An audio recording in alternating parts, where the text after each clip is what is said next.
ইনশাল্লাহ ঢাকা হাটে আর কোনো ব্যবসায়ী এই যে নির্যাতন নিষ্পাসনের মধ্য দিয়ে যাচ্ছে এটা আর হবে না এবং কাউকে চাঁদা দিতে হবে না। এখানে তো কে আমির কে ফকির এগুলো পার্থক্য করা উচিত না, কে জমিদার কে জমিদার না, আমরা সবাই সমান। যারা মাদকে জড়িয়ে পড়েছে আমরা তাদেরকে গিয়ে মাদক থেকে তুলে নিয়ে আসবো, ওরা তো আমাদের ভাই। আমরা তো গুলিস্তানে যাচ্ছি, মানুষের সাথে দেখা করব, সাক্ষাৎ করব, মানুষের যে নির্যাতিত হয়েছে এই গল্পগুলো শুনবো। আর আমি নিজে চাঁদা নিও না, তাহলে মানুষ কাকে চাঁদা দিবে? তাহলে যদি আমি চাঁদা চাই তাহলে না মানুষ চাঁদা দিতে বাধ্য হবে, তাহলে আমি নিজেই নিব না। ইনশাল্লাহ ঢাকা হাটে আর কোনো ব্যবসায়ী এই যে নির্যাতন নিষ্পাসনের মধ্য দিয়ে যাচ্ছে এটা আর হবে না এবং কাউকে চাঁদা দিতে হবে না ইনশাআল্লাহ। এটা হলো আমরা সবাই ভাই হিসাবে একসাথে খাবো দাবো ঘুরবো ব্যবসা করব, এখানে পড়াশোনা করব, আড্ডা দিব, খেলবো, ইনসাফের সমাজ কায়েম করব। এখানে তো কে আমির কে ফকির এগুলো পার্থক্য করা উচিত না, কে জমিদার কে জমিদার না, আমরা সবাই সমান।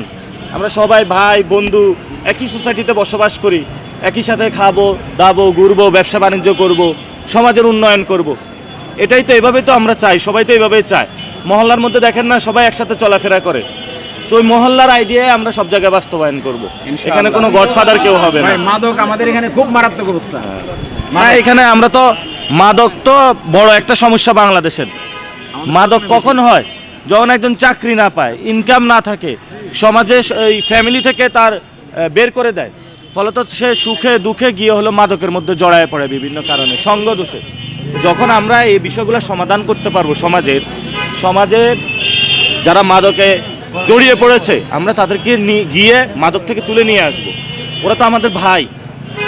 তো আমরা এটা করতে হবে, এটা আমরা তাদেরকে যাইতে হবে, বুঝাইতে হবে, ভাই তুমি যেটাতে জড়িত হয়েছে এটা ঠিক না, তুমি চলে আসো, একসাথে আমরা খাবো দাঁড়বো ঘুরবো, একসাথে আড্ডা টাড্ডা দিব। আমাদের আগামী 21 তারিখ পর্যন্ত আমরা এভাবে হলো ঢাকা হাটে ঘুরে বেড়াবো।